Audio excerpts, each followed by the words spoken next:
Hello. Hello Kishan. Krishna. Yes sir, good afternoon sir.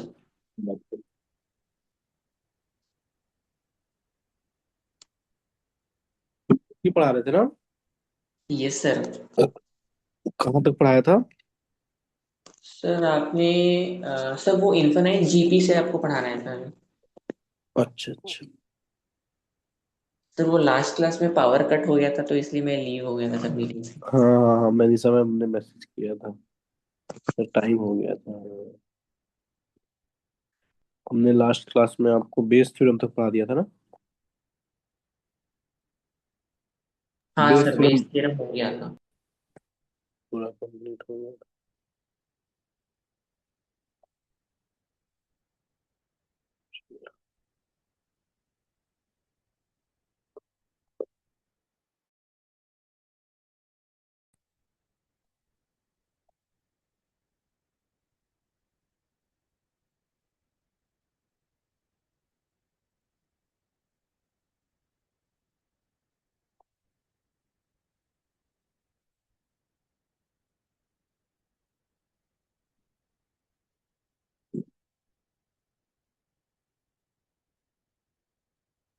ठीक है। Infinite GP. जैसे अगर हम बोलते हैं कि अगर डाइस को थ्रो करें तो सिक्स फेस पे आए, और जो सिक्स आएगा वो इवन नंबर ऑफ ट्रायल्स में आएगा। तो क्या प्रोबेबिलिटी है कि इवन नंबर ऑफ ट्रायल्स में आएगा? मतलब जैसे पहली बार में उछाले तो नहीं आया, सेकेंड बार में या फोर्थ बार में या सिक्स टाइम्स इस तरह से आया सिक्स। तो जब इस तरह के हमारे क्वेश्चन होंगे तो इनफाइनाइट जीपी का होगा। इनफाइनाइट जीपी इसलिए बोल रहे हैं क्योंकि इसमें इनफाइनाइट जीपी वाला जो फॉर्मूला होता है ना, S infinity equal to a upon one minus r infinite तक। ऐसे आप बोलेंगे ना कि फोर बोल दिए कि सिर्फ बोल दिए कि इवन टाइम्स में सिक्स आएगा। तो अब इवन टाइम्स तो इनफाइनाइट तक हो सकता है ना, कि सेकेंड टाइम फोर्थ टाइम आ सकता है या सिक्स टाइम, या प्रोबेबिलिटी लिख रहे तो और ना तो या फिर वो टेंथ टाइम या ट्वेल्थ टाइम, या इस तरह से समझ रहे बात को? Hello. Yes sir, yes sir. तो एक चीजें इनफाइनाइट तक चलेगा, तो इसीलिए हम इसको जब बनता है क्वेश्चन को आप जब लिखेंगे मैथमेटिकली तो इनफाइनाइट जीपी बनता है। इसलिए हम इसको इनफाइनाइट जीपी बोलते हैं। इनफाइनाइट जीपी का जो सम का फॉर्मूला होता है एस इनफिनिटी का, वो होता है A upon one minus R. A is the first term, R is the common ratio. बस मुझे ये करना होगा। क्वेश्चन को डिफाइन करते हैं। जैसे एक सिक्स फेस फेयर्ड आई है, मतलब एक फेयर्ड आई है जिसमें सिक्स फेसेस है। थ्रो अंटिल वन कम्स, तब तक थ्रो करना है जब तक कि वन आना जाए। then the probability that one comes in even number of trial is, probability निकालना है कि इवन नंबर ऑफ ट्रायल्स, मतलब जैसे सेकेंड टाइम में आए या जैसे पहली बार उछाले नहीं आया, सेकेंड टाइम में आ सकता है। इवन नंबर ऑफ ट्रायल पता है, तो या फोर्थ या सिक्स या एट इस तरह से फाइव तक। तो केस वन ऐसा हो सकता है कि फर्स्ट टाइम नहीं आया। तो जब फर्स्ट टाइम नहीं आया तो इसका मतलब आने की प्रोबेबिलिटी नहीं आने की फाइव बाई सिक्स हो जाएगा। तो वन को आने का वन बाई सिक्स। ये बात समझ में आ रहा है? हाँ सर।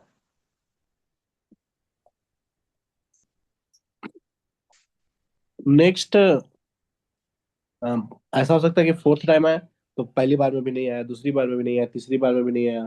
तो फोर्थ फोर्थ बार में तो नहीं आया, तो five by six, five by six, five by ten times, और वन बाई सिक्स आने का। Is it clear? Yes sir, clear हो गया सर। इसी तरह फिर सिक्स टाइम्स में भी आ सकता है, तो पांच बार नहीं आएगा तो फाइव बाई सिक्स के power five into one by six. तो अब प्रोबेबिलिटी लिखना हो तो ऐसे ही इनफाइनाइट केसेस बनेगा। तो इसी चीज को हम सबका एडिशन होगा, जो होगा वो सबका और है ना, तो एडिशन करेंगे। तो जब ऐड करेंगे वही प्रोबेबिलिटी होगा। तो five by six into one by six, five by six का power three into one by six, इस तरह से इनफाइनाइट तक। तो इनफाइनाइट जीपी का सम का फॉर्मूला लिख दीजिए, है ना? यस बस। सर। तो इनफाइनाइट जीपी का सम का फॉर्मूला लिख दीजिए तो आ जाएगा। ए की वैल्यू दिस है, पहला टर्म सही है। A upon one minus R, R की वैल्यू क्या है तो फाइव बाई सिक्स का स्क्वायर, तो वन माइनस। समझ गए? Yes sir.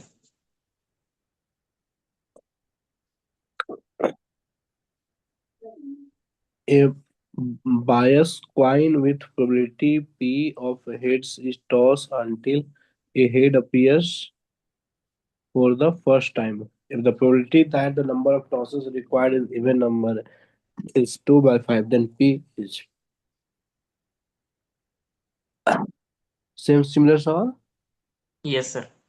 बायस है मतलब उसमें 1/2 नहीं, हेड और टेल आने की प्रोबेबिलिटी सेम नहीं है। वो तो बोला है कि हेड अपीयर्स होने का if the probability that the number of tosses required is even is 2/5, then P is, है ना। Yes P sir. जो है वो हेड आने का है ना।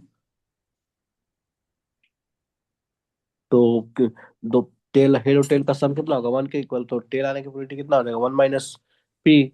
अब दिया हुआ है कि इवन नंबर ऑफ ट्रायल्स में आ रहा है हेड, तो उसकी प्रोबेबिलिटी 2/5 है, दिया हुआ है। तो पहली बार में नहीं आया होगा हेड, यानी कि 1 - P।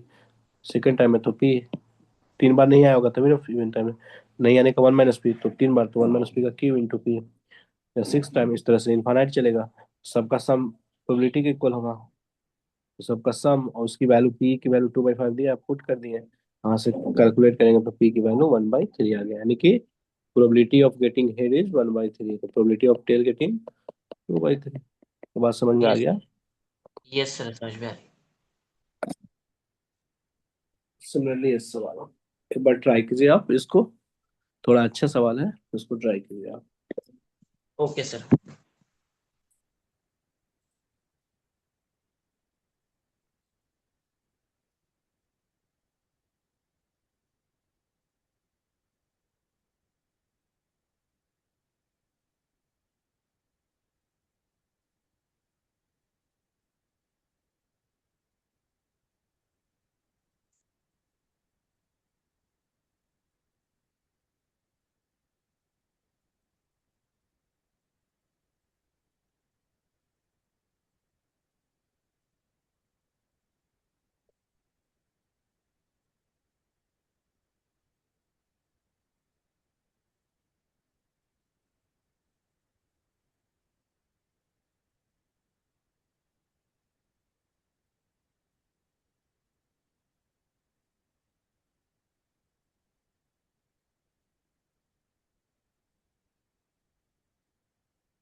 हो गया सॉल्व।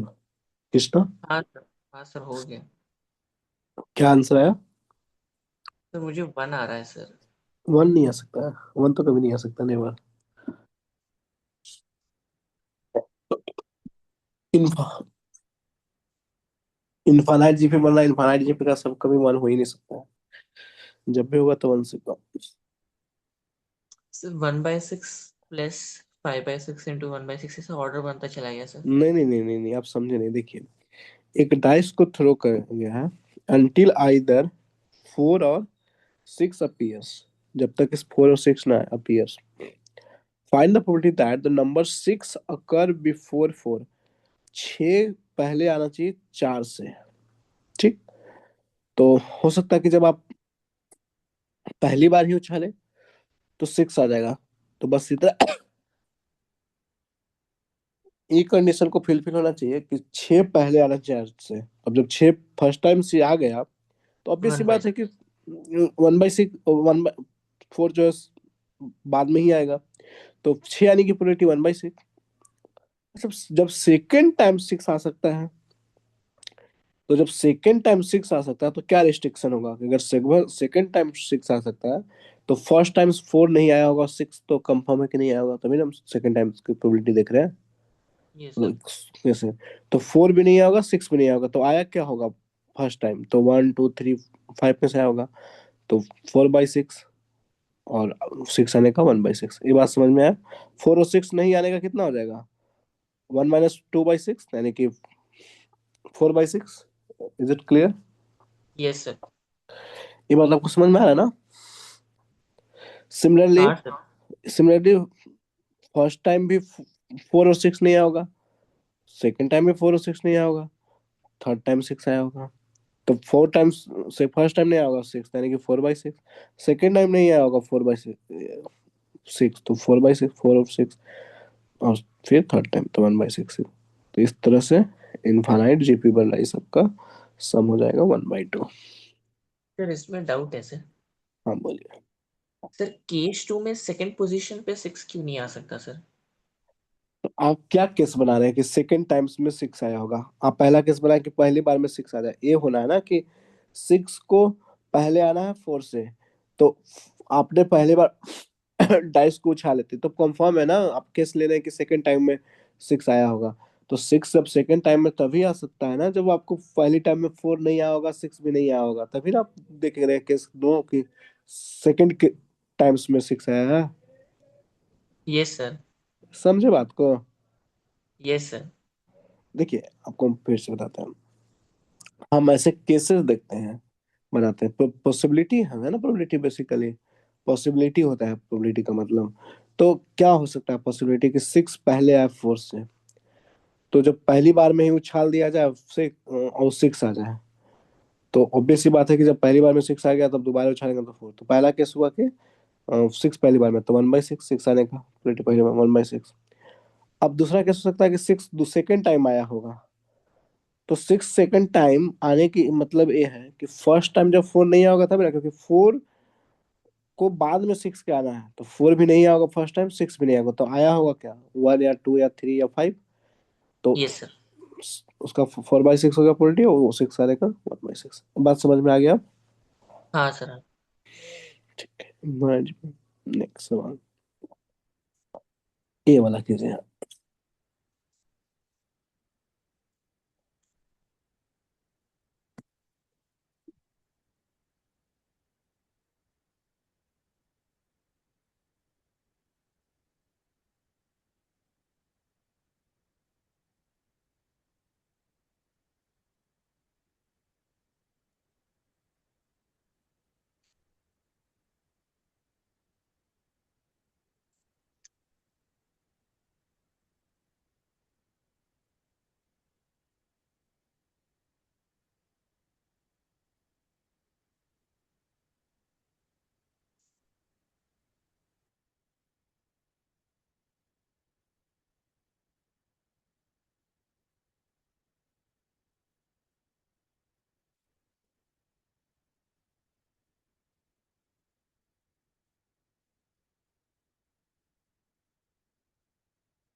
सिमिलर सवाल है ना?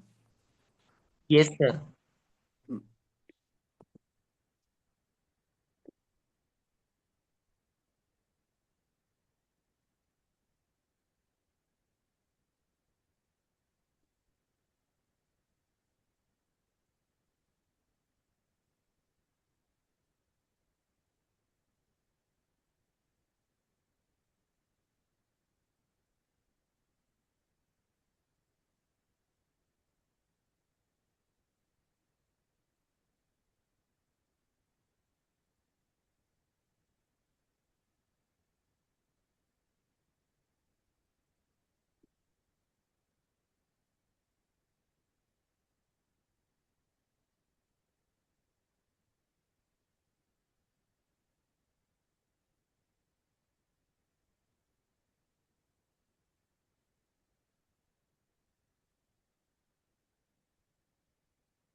हो गया सर।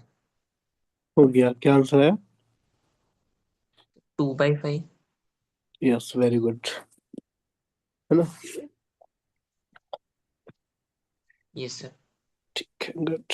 सही किया ना? हाँ सर, ऐसे ही किया। Okay, good.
सर यहाँ पे दोनों डाइस पे 6 आना चाहिए।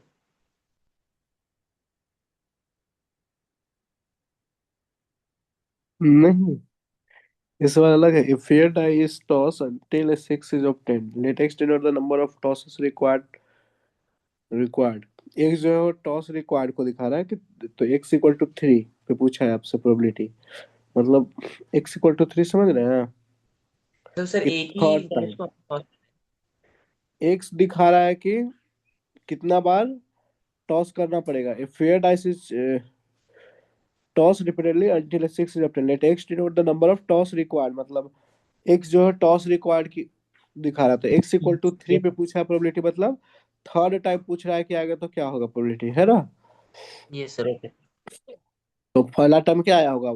6 नहीं आया होगा, तो 5/6। सेकेंड टाइम 5/6, थर्ड टाइम आया होगा तो 1/6। तो यस सर। 25 गुने 6 के पावर 3, ए ऑप्शन। हाँ sir.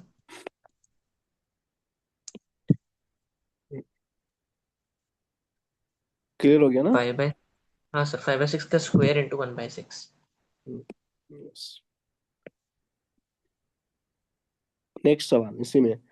x greater than equal to 3, इस ये मतलब समझ रहे हैं? x greater than equal to 3 मतलब, हाँ sir, number of tosses more than 3 हो सकते हैं, इक्वल टू 3 भी हो सकते हाँ, नहीं, मोर देन 3 है ना। जब 6 आया है वो 3 से ज्यादा पे आया है, तो हम ऐसा करेंगे कि टोटल प्रोबेबिलिटी 1 में से माइनस कर देंगे जब x equal to first time में नहीं आया होगा और सेकंड आया होगा, ये तो हो जाएगा ना ये चीजें। Yes sir.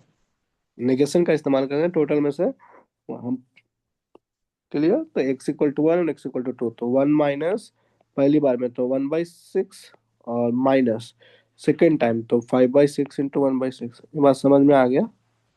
हाँ sir. P of x equal to 2 समझ में आया ना? हाँ सर, समझ में आ गया। ठीक है, तो 1 - 1 कर लीजिए।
Are you doing? Yes sir, हो गया। क्वेश्चन समझ में आ गया? हाँ सर, समझ में आ गया। ठीक है। सर वो इंटरसेक्शन वाले पार्ट में क्या लगाएंगे सर हम? हाँ, इंटरसेक्शन वाला पार्ट सिंपल है, कि हम यही ना समझेंगे कि आपको क्या पूछा है कि given that x greater than 3, मतलब P of x greater than equal to 6 given that x greater than 3, यही ना बोला है। तो इसका हाँ मतलब यही सर। ना बोलेगा कि P of x greater than equal to 6 intersection x greater than 3, तीनों का आपको इंटरवल का इंटरसेक्शन समझ में आ रहा है क्या होगा? X greater than equal to 6 होगा, एक्स ग्रेटर देन 3 और x greater than equal to, तीनों का इंटरसेक्शन क्या होगा?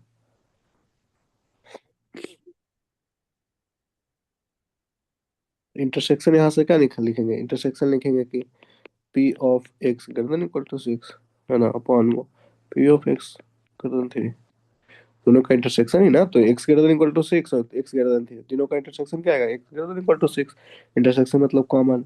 तो आपको ultimately p of x greater than equal to 6 लिख लीजिए। यस। तो तो देखिए फिर 25/36। 25 बाय 36। नहीं, 25/36 सही है, वेरी गुड, सही है। ये आएगा ना इसकी वैल्यू और हाँ। इसकी कराना बस, है ना, क्लियर। Yes sir.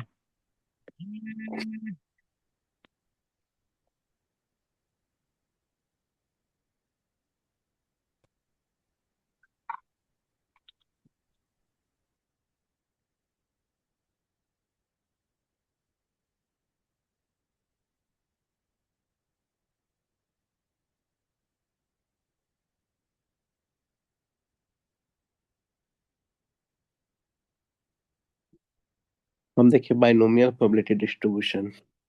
तो इसमें क्या होता है ना कि दो ही आउटकम्स होता है, आइदर सक्सेस और फेलियर, सक्सेस और फेलियर, ठीक है, दो ही। तो अगर सक्सेस को हम प्रोबेबिलिटी को पी मान लेते हैं तो फेलियर को क्यू मानते हैं, तो हमेशा सक्सेस प्लस फेलियर किसके इक्वल होगा? सम के इक्वल होगा। बात समझ में आ रहा है? कोई सो मान लेते हैं कोई एक independent trial, and each of the trial has two possible outcomes, success or failure. Number of success or probability success. So equal to probability of success के probability of failure. तो मान लेते हैं कि आप n ट्रायल्स किए, n किसको दिखा रहा है? नंबर ऑफ ट्रायल्स के, ठीक है। देखिए n जो है वो नंबर ऑफ ट्रायल्स है, कितना हमने ट्रायल्स कर रहे हैं। मान लीजिए कि 6 बार डाइस को उछालेंगे तो नंबर ऑफ ट्रायल्स कितना हो गया? 6, इनकी वैल्यू 6। अगर हम 5 बार उछाले तो इनकी वैल्यू 5 हो गया। उसमें से कितना सक्सेस मिला जो हमें चाहिए? मान लीजिए कि हेड आने को हम सक्सेस मान रहे हैं, अगर 5 बार हम उछाल रहे हैं डाइ ट्वाइस को, और 5 बार उछाले उसमें हेड आने की प्रोबेबिलिटी को सक्सेस मान रहे हैं, तो सक्सेस की प्रोबेबिलिटी कितना है? 1/2। तो फेल का भी 1/2। तो उसमें से 3 सक्सेस मिला, मतलब 3 बार हेड आया, तो क्या हो गया? आर की वैल्यू 3। मतलब जैसे देखिए एन ट्रायल्स के से उसके में से एग्जैक्टली आर सक्सेस मिला, तो कितना फेलियर मिलेगा? N minus r. Total n trials किया आपने, उसमें से आर आपको सक्सेस मिला, ठीक है। Yes sir. तो फेलियर कितना होगा? N minus r. क्लियर हाँ बात। सर। तो जो प्रोबेबिलिटी होता है सक्सेस का निकाल रहे हैं, मान लीजिए कि P of x equal to r, मान लीजिए कि 5 बार उछाले उसमें से आप 3 बार आपको सक्सेस मिला है, तो P of x equal to 3 आपको इसका मतलब निकालना है। उसकी वैल्यू जो होगा वो एन सी आर, यानी कि 5C3, पी के पावर 3 मतलब 1/2 के पावर 3 इंटू क्यू मतलब 1/2 के पावर 2 हो जाएगा। ये बात आपको समझ में आ रहा है? P the probability of success, Q the probability of failure. बात समझ में आ रहा है? Yes sir. अगर एन ट्रायल में आर सक्सेस है तो एन माइनस आर फेलियर होगा, है ना। सर तो ठीक। P of x equals to r का मतलब क्या है सर? क्या क्या? P of x equals to वो आर पी मतलब? Of x equal to r मतलब हम निकालना चाहते हैं कि कितने सक्सेस, जैसे मान लीजिए कि एक डाइस है उसको हम 6 बार उछाले और 2 बार सक्सेस मिला, तो हमें पूछना जा रहा है कि मतलब P of x equal to 2 बताइए। तो हम 6C2, आर की वैल्यू यहाँ पे 2, पी ऑफ एक्स में आर की वैल्यू 2, जैसे हम फॉर्मूला लिख रहे हैं एनसीआर, तो एक्स इक्वल टू आर, तो यहाँ पे एक्स इक्वल टू 2 लिए, इसका मतलब आर की वैल्यू 2 है ना। Yes n sir. C two p, p के पावर 2, क्यू के पावर एन माइनस 6 माइनस, ये बात समझ में आ रहा है? ये हो गया चीजें क्लियर। Yes sir clear. कितना बार सक्सेस आया उसकी प्रोबेबिलिटी निकाल रहा है ना, तो आर की वैल्यू मतलब जितना बार सक्सेस आएगा, ठीक है। तो देखिए बाइनोमियल डिस्ट्रीब्यूशन टेबल लिखते कैसे हैं। तो एक्स नंबर ऑफ सक्सेस को दिखा रहा है, एंड ट्रायल है, नंबर ऑफ ट्रायल है या रैंडम एक्सपेरिमेंट है। तो जैसे X I P I X I, ऐसा इसलिए हम लिख रहे हैं क्योंकि हम मीन वेरिएंस और स्टैंडर्ड डेविएशन निकालना सीखेंगे। तो मीन होता है summation of P I X I, हम एक्सप्लेन करेंगे कैसे होता है। और वेरिएंस होता है summation of P I X I का स्क्वायर माइनस म्यू का स्क्वायर। तो यही चीज है। तो हमें एक्स आई मतलब जैसे सक्सेस को बता रहा है। तो जीरो सक्सेस मतलब आर की वैल्यू जीरो, आर की वैल्यू वन, आर की वैल्यू टू, ऐसे हो सकता है। तो प्रोबेबिलिटी कैसे लिखते हैं, एन आर की वैल्यू जीरो ले रहे हैं मतलब एन से zero P power zero q power n. R equal to one, एक सक्सेस मिला तो एन सी one p power one q power n minus one, है ना। आर की वैल्यू टू तो एन सी two p power two q power n minus two, यही तरह है। यस अब पी आई एक्स आई मतलब दोनों का मल्टीप्लाई, तो zero into N C zero P तो zero, R x I equal to one मतलब आर इक्वल, तो पी आई एक्स मतलब वन इंटू दिस। अगर पी आई की वैल्यू टू तो टू इंटू एक्स आई की वैल्यू टू तो two into P I की वैल्यू एन सी two P square Q power minus two. समझ गए ना बात को।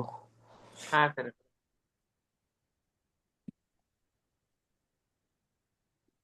टोटल प्रोबेबिलिटी का जो सम होता है वन के इक्वल होता है ना, जो उतना भी प्रोबेबिलिटी है पी आई उसका सम वन के इक्वल होगा। हाँ क्योंकि देखिए आप इसकी प्रूफ भी जानना है कि वन के इक्वल कैसे होगा। तो बेसिकली इसी सब का सम है, N C zero P power N Q power N N सी वन। तो आपने बाइनोमियल थ्योरम पढ़ा होगा, तो इस बेसिकली पी प्लस क्यू के पावर एन का एक्सपेंशन लिखा गया है चीजें, है ना, राइट। Yes sir. तो P plus Q equal to one, ठीक है ना, कोई दिक्कत। नहीं सर। तो म्यू इक्वल टू होता है, mu mean equal to n p, mu equal to n p, है ना। N is the number of trial, p is the success. तो मीन जिसको एक्स बार बोलते हैं, और जैसे बेसिकली समेशन ऑफ पी, तो mu equal to n p कैसे आप मान लेंगे, हम इसका प्रूफ बता रहे हैं कैसे।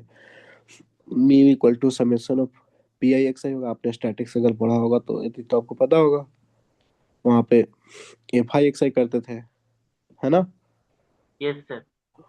अपॉन अपॉन ये करते थे समेशन ऑफ एफ आई।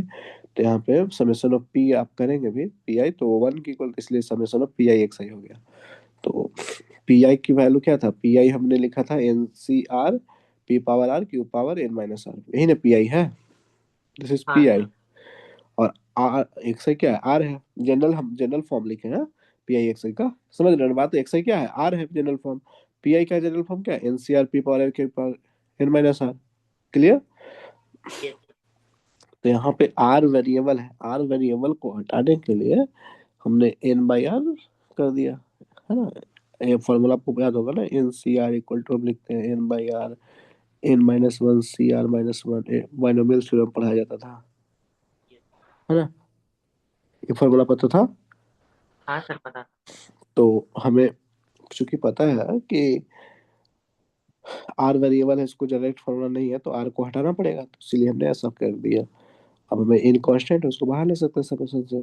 तो एन आर माइनस वन से एन माइनस वन से ऐसे, तो इसका अब सम क्या होगा, आपको ऐसे बाइनोमियल थ्योरम में सम बताया गया होगा, तो इसका सम हो जाएगा पी प्लस क्यू के पावर एन। तो पी प्लस क्यू तो वन के इक्वल है, तो एन पी सीधा सीधा हो गया, एन इंटू पी, है ना। हाँ सर।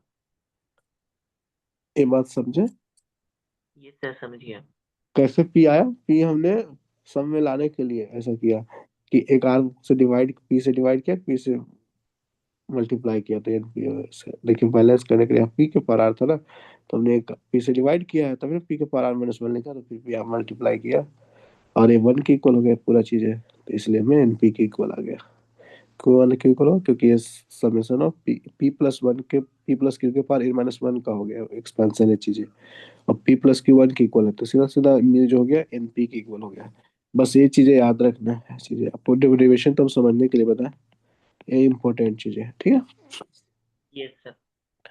वेरिएंस जो होता है वो summation of P I X I square minus mu square होता है, ठीक है, variance summation yes of sir. P. तो summation of P I X I square क्या होता है, तो वही चीज, एक्स आई स्क्वायर तो आप समझ ही रहे हैं, आर जो की वैल्यू ले लेंगे। तो इसको जब आप प्रूफ करेंगे, तो ये एनपी क्यू के इक्वल आएगा। एनपी क्यू मतलब वेरिएंस, एनपी क्यू मतलब वेरिएंस। वेरिएंस को हम सिग्मा स्क्वायर से दिखाते हैं। स्टैंडर्ड डेविएशन होता है वेरिएंस का स्क्वायर रूट। स्टैंडर्ड डेविएशन होता है वेरिएंस का स्क्वायर रूट, तो एनपी क्यू का स्क्वायर रूट। के बात समझ गए? हाँ, कोई दिक्कत? नहीं सर। अब सवाल है, देखिए क्या लिखा हुआ है, इसको ट्राई कीजिए एक बार।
सर ये नहीं हो रहा है सर। क्या आ रहा है? नहीं आ रहा है सर आंसर इसमें।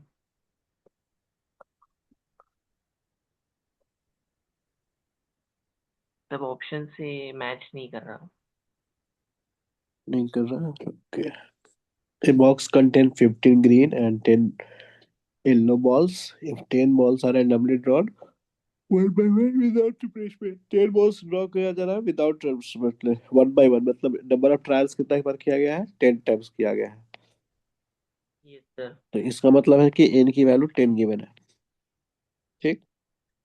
हाँ sir. Then the variance of the number of green balls drawn. तो वेरिएंस पूछा है मतलब सिग्मा स्क्वायर पूछा है, इन पी क्यू की वैल्यू। n तो पता है, हम p क्या होगा? तो one by one, then the variance of the number of green balls, यानी कि सक्सेस ग्रीन का है, यानी कि p equal to green, green की क्या होगा प्रोबेबिलिटी? 15/25। तो क्यू की वैल्यू कितना होगा? 10/25। तो सिग्मा स्क्वायर की वैल्यू क्या हो गया? 10 × 15/25 × 10/25।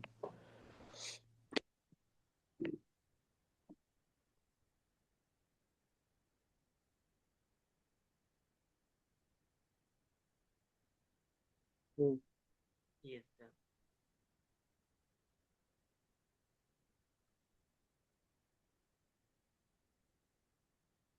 क्या पूछ रहे हैं? नहीं, वो बटा छूट गया है, बटा ओमिटर गया, वो है ऑप्शन में। गलती है। वो बटा छूट गया है ऑप्शन में। कितना आंसर है आपका? 5×25, 5×10, 5×10, 15, 25, 6×12, 12।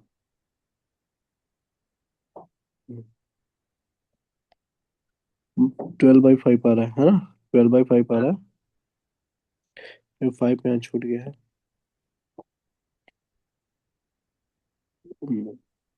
इरेज हो गया।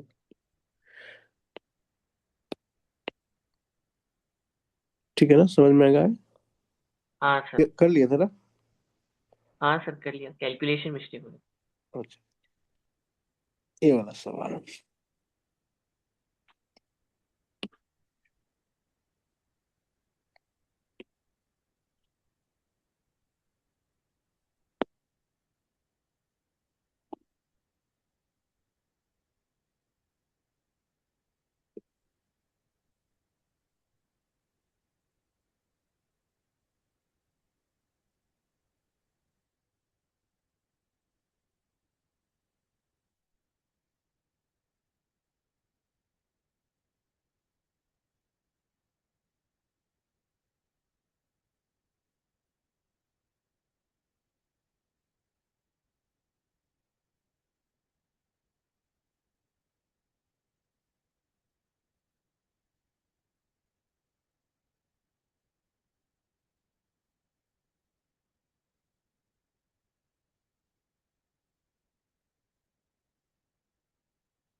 सर 28/256। किसका? 28/250, 7/64। 7/64। Mean and variance of A binomial distribution 4, mean दिया हुआ है 4, यानी कि एनपी की वैल्यू 4 दिया हुआ है। वेरिएंस दिया हुआ है 6, यानी कि एन 2, यानी कि एनपी की वैल्यू 2 दिया हुआ है। Then the probability of exactly 2 success, मतलब P of x equal to 2 की वैल्यू पूछा है, तो मुझे पी आर एन तो अननोन है, उसकी निकालना पड़ेगा। तो मुझे पता है कि एक रिलेशन अपने से यूनिवर्सली पता है कि पी प्लस क्यू की जो वैल्यू होता है 1 की इक्वल होता है। अच्छा, सेकेंड, इस सेकेंड इक्वेशन है first equation, second divided by first कर देंगे तो कितना आ जाएगा? Q equal p two one one. By two, तो पी इक्वल टू भी 1/2। Yes sir. अगर हम यहाँ पे पी रख देंगे तो केन की वैल्यू 8 हाँ मुझे मिल सर। गया। अब हम सब क्या पूछना चाह रहे हैं? एग्जैक्टली 2 सक्सेस, मतलब एक्स आर की वैल्यू 2। हाँ सर। तो P of x equal to 2, मतलब 8C2 पी के पावर 1/2, मतलब 1 पी के पावर आर, यानी कि 1/2 के पावर 2, और 1/2 के पावर 8 - 1, यानी कि 6। यही हो गया आंसर। Yes sir. एक ही है। हाँ सर। 7/64। 7/, 64। ओके। 8C2 मतलब 8 × 7/2 इंटू 1/2 के पावर 8, मतलब 256। 256 टू के पावर 8, 5 8 से 2 के पावर 3 देना,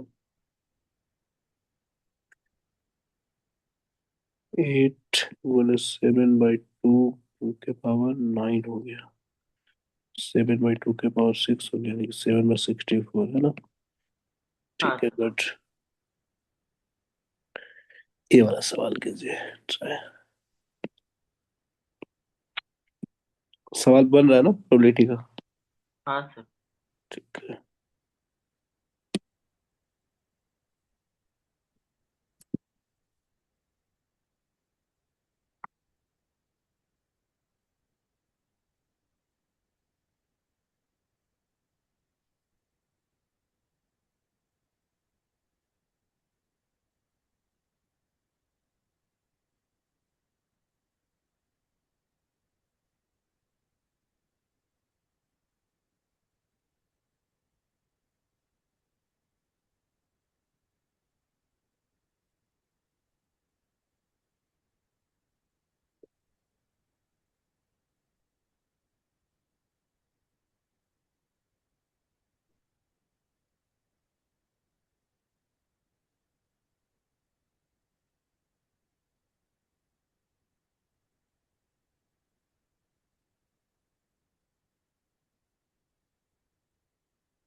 1/2 to the power 7 आ रहा है। कितना आ रहा है? 1/2 to the power 7। 1/2 to the power 7 नहीं, ये मिस्टेक की है। अ,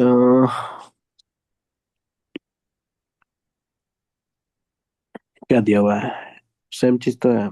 देयर मीन वेरिएंस तो मीन वेरिएंस से मैं जो पिछला क्वेश्चन का था, तो P of x equal to 1 पूछा है, यानी कि एन की वैल्यू 8 आएगा, पी की वैल्यू 1/2, क्यू की वैल्यू भी 1/2, इसमें भी बस एक्स इक्वल टू 1 पूछा है, P of x equal to 1 मतलब 8c1 1/2 के पावर 1, और कैलकुलेशन मिस्टेक है आपका, 1/2 के पावर, यानी कि अल्टीमेटली 2 के पावर 6 1/30 64 आ रहा है। हाँ सही बोल रहे हैं आप।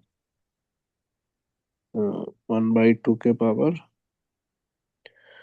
1 और 1/2 के पावर 7, यानी कि 8, और 8 को 2 पावर 3 लिख सकते हैं, 2 पावर 8 आ रहा है, 2 पावर 5 1/32 ना, कैलकुलेशन हाँ में। सर। नेक्स्ट सवाल कीजिए।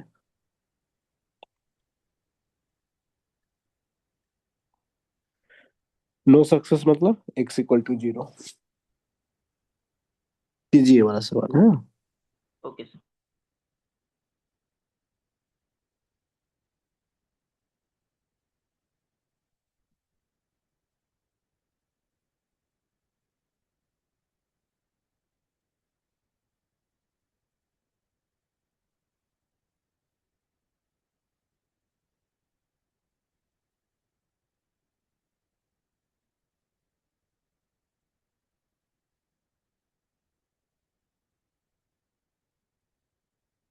सर डुप्लेट का मतलब क्या है सर?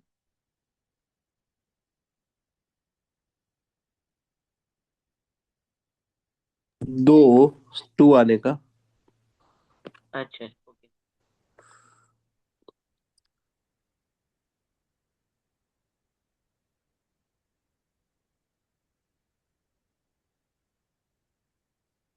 समझ गया। हाँ सर समझ गया।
हेलो कृष्णा।